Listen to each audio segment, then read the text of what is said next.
कि पहले नरेंद्र चावला जी को दी गई वोट, टिकट दी गई, वो विजयी हुए, मेयर भी रहे, उसके बाद उनकी धर्मपत्नी को दे दी गई। मैं पूछना चाहता हूँ, धर्मपत्नी ने कितने नारे भरे, कितने नारे लगाए, कितने प्रदर्शन किए, कितनी बसें भर के ले गए।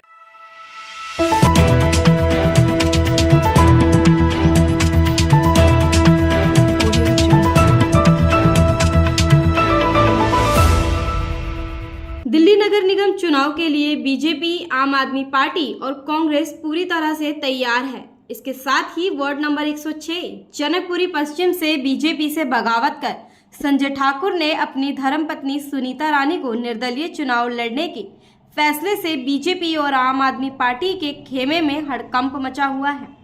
वार्ड नंबर 105 जनकपुरी पश्चिम से निर्दलीय उम्मीदवार सुनीता रानी ने रिपोर्टर भारत से बात करते हुए कहा कि दिल्ली में जगह जगह कूड़े के ढेर लगे हैं, जिसके कारण बीमारियां फैल रही हैं। सुनीता रानी ने कहा कि यह एक व्यक्तिगत चुनाव है। उन्होंने कहा कि अब तक आम आदमी पार्टी और बीजेपी ने भ्रष्टाचार व विज्ञापनों पर अरबों खर्च करने के अलावा कुछ नहीं किया है। इस बार चौंका दो, टोर चुनाव चिन्ह को मौका दो। मैं एक बात कहना चाहता हूँ, कल रात को शराब की पार्टियां चली हैं, मैं उसके बाद प्रूफ देता हूँ, उसकी फोटो देता हूँ। वहाँ पर शराब चली है, परिवार सभी लोग वहाँ पे पहुँचे हैं। मेट्रो रेस्टोरेंट में शराब खुलेआम चली है। नरेंद्र चावला जी ने वहाँ पर और उनके जितने साथी थे, मैं उनकी फोटो और सारी चीज़ें मैं आज फेसबुक पर डालूंगा, फिर दिखाऊंगा कि वहाँ पर कौन व्यक्ति हैं, कुछ वीआईपी लोग, क्या वो इस प्रकार की शराब की प्रवृत्ति लाकर, शराब बांटकर, लोगों को गुमराह कर कर क्षेत्र के जो जय कॉलोनी हमारी बस्तियां हैं, हमारे पीएनटी क्वार्टर्स हैं, हमारे स्टाफ क्वार्टर्स हैं जनकपुरी के लोग, वहां पर ये इस प्रकार का पैसे के बल पर, शराब के बल पर या वो वैसे वोट मांगना चाहते हैं, तो ऐसी प्रवृत्ति के लोग, मैं उन भाइयों से भी कहना चाहता हूं, हमारे पूर्वांचल के भाइयों का भी कहना चाहता हूं, मैं हमारे जय कॉलोनी के जितने साथी हैं मैं उनसे भी कहना चाहता हूँ, मैं PNT quarter, Janakpuri, A4, A5 सभी लोगों से कहना चाहता हूँ कि इस प्रकार के लोग जो शराब पिलाकर आपकी वोट मांगने आएंगे, किस अधिकार के आएंगे, मुझे इस बारे में बताएं। कल शराब की पार्टी चली है, हमने उनकी कंप्लेंट करने की कोशिश की, लेकिन उन्होंने इतने बाहुबली हैं, इतने बल के आधार पर, पैसे के आधार पर वो ये तो चाहते हैं कि पब्लिक हमें वोट दे। उनका ये पता है कि वहाँ पे बैठने वाले कौन थे। मैं पूछना चाहता हूँ, क्या हमारे जय कॉलोनी के कोई साथी थे? क्या वो व्यक्ति जो वोट देता है क्या वो थे?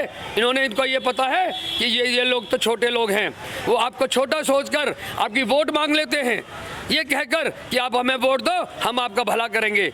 शराब के बल पर, पैसे के बल पर वो वोट तो ले जाते हैं, फिर 5 साल लगातार लूटते हैं। हमें ऐसे व्यक्ति को वोट नहीं देना। 32 साल मैंने भारतीय जनता पार्टी की सेवा की है। 32 साल सेवा करने के बाद मैंने कभी टिकट नहीं मांगी। पूर्व में जो निगम पार्षदा रही हैं, मैंने उनको भी अपने बलबूते पर आप सभी के सहयोग से, क्षेत्रवासियों के सहयोग से उनको विजयी बनाया 5,500 वोटों से।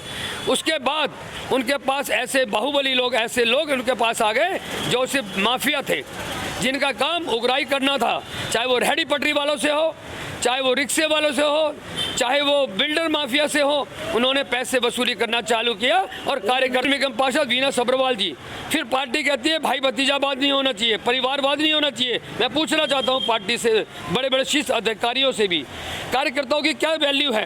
पहले निगम पार्षदा अनिल सब्रवाल जी रहे, फिर उनकी धर्मपत्नी वीना सब्रवाल जी आ गई। क्या ये परिवारवाद नहीं है? मैं उसी बात पे आ रहा था कि पहले नरेंद्र चावला जी को दी गई वोट, टिकट दी गई, वो विजयी हुए, मेयर भी रहे, उसके बाद उनकी धर्मपत्नी को दे दी गई। मैं पूछना चाहता हूँ, धर्मपत्नी ने कितने नारे भरे, कितने नारे लगाए, कितने प्रदर्शन किए, कितनी बसें भर के ले गए, आज किस आधार पर उनको टिकट दी गई, मुझे बताया जाए। मैं एक बात और कहना चाहता हूँ, नरेंद्र चावला जी, उनका मैंने पिछली बार का जो नॉमिनेशन फाइल किया था, मैंने उनकी सारी असेट्स चेक की थी। 27 लाख रुपए की उनकी असेट्स थी टोटल, जो उनकी संपत्ति थी, धन संपत्ति थी। उनके पास मकान नहीं था, एक वैगनार थी, कोई व्यापार नहीं था, एक छोटा सा काम करते थे, उसमें थोड़ी सी पूंजी लगी हुई थी, 27 लाख इन्वेस्टमेंट थी। इस वक्त 11.5 करोड़ का उन्होंने अपना नॉमिनेशन फाइल किया है। वो कहाँ से आया? 43 गुना पैसा कहाँ से हो गया? और पूछना चाहता हूँ, ऐसी बिल्डिंगें उन्होंने खरीदी हैं, वहाँ पे जनकपुरी में जाके देखें उन्होंने फ्लोर कितने खरीदे, इसका संज्ञान लें। आप उनसे पूछें कि एकदम 5 साल में ऐसा क्या हुआ जो आपके पास इतना पैसा आ गया। अब से पहले 5 साल से पहले आपके पास से 27 लाख थे, अब करोड़ों की अथाह संपत्ति है, कहाँ से आई? आप इसको संज्ञान में लेना पड़ेगा। मैं ये मांग करता हूँ इनकी इंक्वायरी की जाए। इतना पैसा इतनी जल्दी कैसे बढ़ गया? ऐसा कौन सा व्यापार किया, ऐसा कौन सा काम किया जो आपका पैसा इतनी जल्दी बढ़ा? निगम पार्षद की कोई तनख्वाह नहीं होती, प्रत्येक जो बैठक होती है उसको उनको चार्ज दिया जाता है, प्रत्येक बैठक पे जब आप उपस्थित होंगे। ये सेवा का भाव है, ये सेवा के लिए राजनीति में लोग आते हैं। निगम पार्षदों के पास कोई पैसा नहीं आता जो तनख्वाह के रूप में आए, तो ये पैसा इतना कहाँ से आया, मैं पूछना चाहता हूँ। और जो हम लोगों की वोट लेकर हम लोगों की जो उनको वोट देते हैं, ये अपने आधार पर बना लेते हैं कि भाई हमें वोट दो फिर हम आपको काम करेंगे। कल मैं PNT क्वार्टर्स में गया था, वहाँ के लोग त्राहिमाम में हैं, वहाँ पे गलियाँ टूटी पड़ी हैं, सड़कें टूटी पड़ी हैं। मैं निगम पार्षद जी को पूछना चाहता हूँ, जो हमारे क्षेत्र की निगम पार्षद है वीना सब्रवाल जी, मैं एक एक गली में घूमा हूँ, मुझे एक भी गली साबुत दिखा देंगे वीना सब्रवाल जी तो मैं मान जाऊँगा। मुझे 5 साल में एक बार बता दें कि वो क्षेत्र के अंदर किसी के अंदर गली कूचे में गए। बताना चाहता हूँ, इसी बात पे मैं आना चाहता था कि मैंने 2 गलियाँ अपने G ब्लॉक की पास कराई, G24 से लेकर G29 तक, एक 35 से लेकर एक 2 गली को मैंने सैंक्शन कराई। 8 दिसंबर 2019 को उन्होंने मेरी गली का उद्घाटन किया, वर्क अलॉट हुआ, टेंडरिंग हुई और नारियल फोड़ा गया। उसके बाद वो गली आज तक 3 साल हो गए, अभी तक गली नहीं बनी है। मैं पूछना चाहता हूँ गली का पैसा कहाँ गया, क्षेत्र के अंदर पैसा कहाँ गया लगाने के लिए? आज गलियाँ चलो, मैं गली एक एक गली दिखाता हूँ, कोई भी गली साबुत दिखा देंगे तो जो कहोगे मैं वो सजा भुगतने को तैयार हूँ। लेकिन नालियाँ भरी पड़ी हैं, लोग त्राहिमाम हैं। निगम पार्षद का काम होता है सेवा भाव। आप मुझे बता दें कभी किसी कार्यकर्ता के पास वो गए हों, क्षेत्र के अंदर कोई काम करने गए हों? मैं पूछना चाहता हूँ, अब समय आया है। अब बार बार जब ये कहते हैं कि उन्होंने काम नहीं किया, उन लोगों को ये दिखाना है कि अगर काम नहीं किया तो आपको हमारे पास वोट मांगने का अधिकार नहीं है। आप पार्टी की नेता भी आपको पता है, और आप पार्टी क्या कर रही है, शराब पे बल पर वो दुकानें खोले जा रहे हैं। केजरीवाल जी कहते हैं हम सफाई करेंगे, अब तक यमुना साफ नहीं हुई है। आज इनके डेली कोई ना कोई विधायक, कोई ना कोई निगम पार्षद जेल में जा रहे हैं। वो क्यों जा रहे हैं? करप्शन के चार्जेस लग रहे हैं, वीडियो वायरल हो रही हैं। 2-2 करोड़, 1-1 करोड़, 3-3 करोड़ लेकर उन्होंने पैसा लेकर टिकटें बांटी हैं। जो व्यक्ति पैसे देकर टिकट लेके आएगा क्या वो काम करेगा? हमारे यहाँ के जो आप पार्टी की जो यहाँ पे निगम पार्षद के रूप में आई हैं प्रत्याशी, मैं उन पूछना चाहता हूँ उनका व्यापार क्या है, वो पब्लिक में जाके बताएं क्या सेवा की है। काम करने वाला निगम पार्षद कोई आएगा तो सेवा भाव से आना चाहिए, क्या सेवा की वो पब्लिक में बताएं। उनका व्यापार क्या है ये भी बताएं, क्या काम किया है, क्या सेवा भाव किया है, ये नहीं बताएंगे तो पब्लिक से वोट मांगने का अधिकार नहीं है। मैं सभी क्षेत्रवासी कहना चाहता हूँ, आप जब भी वो आपके बीच में आए उनसे पिछले 5 साल का हिसाब किताब मांगे। मैं जनकपुरी के भाइयों से भी कहना चाहता हूँ, जब 5 साल के आपके बीच में आए तो उनसे 5 साल का हिसाब किताब मांगे। मैं निगम पार्षद जो उत्तम नगर की रही हमारे मिलाप नगर से, जब भी क्षेत्र में वोट मांगने आए आप उनसे 5 साल का हिसाब किताब मांगे और पूछें कि आपने क्या किया है, किस आधार पर वोट दी जाए। और मैंने 32 साल भारतीय जनता पार्टी की सेवा की है। जब कार्यकर्ताओं की नहीं सुनी गई, हमने कहा जी इस क्षेत्र के अंदर बड़ा क्षेत्र है, जनकपुरी के MLA भी हैं, हमारे क्षेत्र का निगम पार्षद है जो क्षेत्र की सेवा करेगा, क्योंकि बड़ा क्षेत्र है, यहाँ पे काम की आवश्यकता है, यहाँ पे परेशानी क्या है हमें पता है। 32 साल सेवा करने के बाद भी जब पार्टी ने भाई भतीजावाद को टिकट दी तो हमने संपर्क किया और सभी ने कहा कि आप अपनी कार्यकर्ताओं की आवाज़ बुलंद करो, आपकी आवाज़ बुलंद होगी, आप जीत के आओगे, क्षेत्र में क्या समस्या है आपको पता है, आप काम करोगे। मैं आज सभी से विनम्र निवेदन करता हूँ, मेरी धर्मपत्नी सुनीता रानी जिनका चुनाव चिन्ह टॉर्च पर बटन दबाएं, उसके अंदर सेल रूपी नाम का बटन दबाएं और मैं वायदा करता हूं टॉर्च चलेगी, टॉर्च की रोशनी होगी और क्षेत्र में प्रकाश होगा, क्षेत्र के अंदर विकास होगा। ये मैं संकल्प लेके आपको आश्वासन देता हूं। बहुत बहुत धन्यवाद। ठाकुर साहब जी जो है इनको किसी परिचय के मोहताज नहीं है। ये नाम और चेहरा ऐसा है जो कई सालों से ऐसा कार्य करते आए हैं समाज के लिए, सामाजिक हो, आर्थिक हो, धार्मिक हो, कोरोना काल से लेकर उससे पहले से लेकर और आज तक लगातार सामाजिक कार्यों में ये हमेशा अपना समय देते आए हैं। तन मन धन से। कोरोना काल में कोई भी नेता अपने घरों से हमेशा छुपे रहे हैं कि कहीं उनको कुछ हो ना जाए, कोई बीमारी ना लग जाए, छुआछूत की बीमारी ना लग जाए, मगर ठाकुर साहब जी ने, संजय ठाकुर जी ने ऐसे कई काम किए हैं, जैसे राशन वितरण से लेकर दवाइयाँ वितरण तक। उसके अलावा लोगों के घर में जा जाकर उनसे पूछा है कि आपको कोई दिक्कत तो नहीं है। आर्थिक समस्या से लेकर उनकी सामाजिक समस्या तक सभी का समाधान किया है। सैनिटाइज कराया, राशन वितरण किया गया, दवाइयाँ बांटी गई, मास्क बांटे गए। मैं संजय ठाकुर जी का बहुत धन्यवाद करती हूँ, क्योंकि उन्होंने जो काम किया है ना, वो अब तक 5, 7, 10 साल से किसी ने नहीं किया। इन्होंने घर घर जाके कार्यकर्ताओं से पूछ के हर बंदे को किसी की राशन की कोई कमी है तो मुझे बताएं। इन्होंने मास्क बांटे, इन्होंने सैनिटाइजर कराया, इन्होंने नालियाँ जिनके सीवर बंद थे वो सीवर तक भी खुलवाए, अपने पर्सनली अपने उससे करवाया।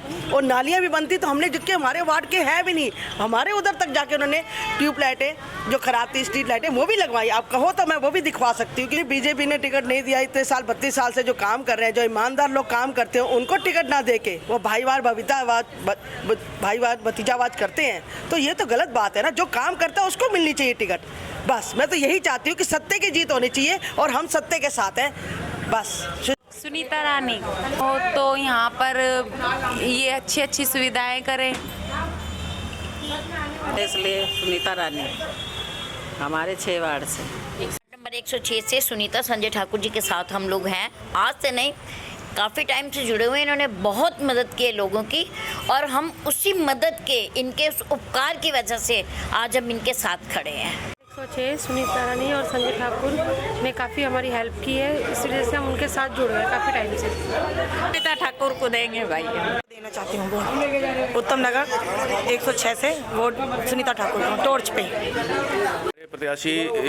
हमारे प्रत्याशी सुनीता रानी जी को भारी मतों से विजय बनाना है, क्योंकि इस बार काम करने वालों को वोट देना है और टॉर्च की रोशनी से पूरा क्षेत्र को जगमगाना है।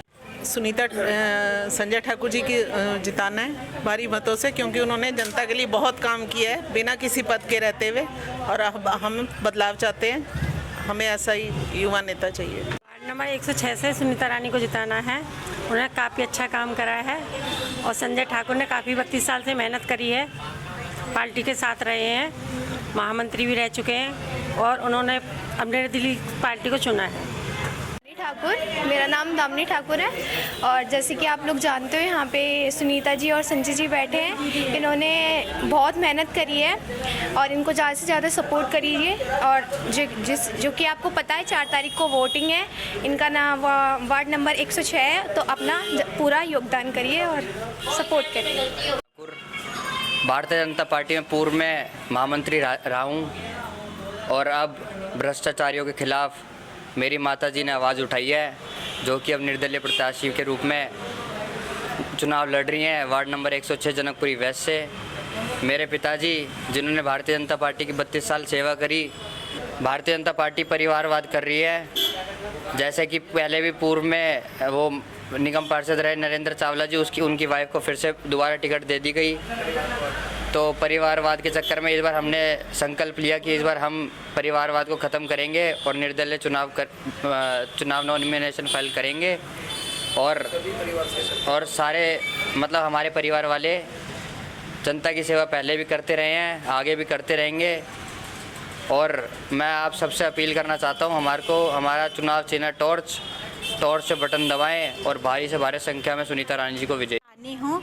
मैं जनता के साथ उनकी मैं सेवा करना चाहती हूँ। जनता की मैं मतलब इनके खिलाफ जो ये भ्रष्टाचार वगैरह ये आजकल ये चल रहे, उनके खिलाफ मैं खड़ी हुई हूँ। तो जिताते हैं तो मैं उनके आगे जाके आगे भी मदद करूँगी, और मैं करी है और करती ही रहूँगी हमेशा।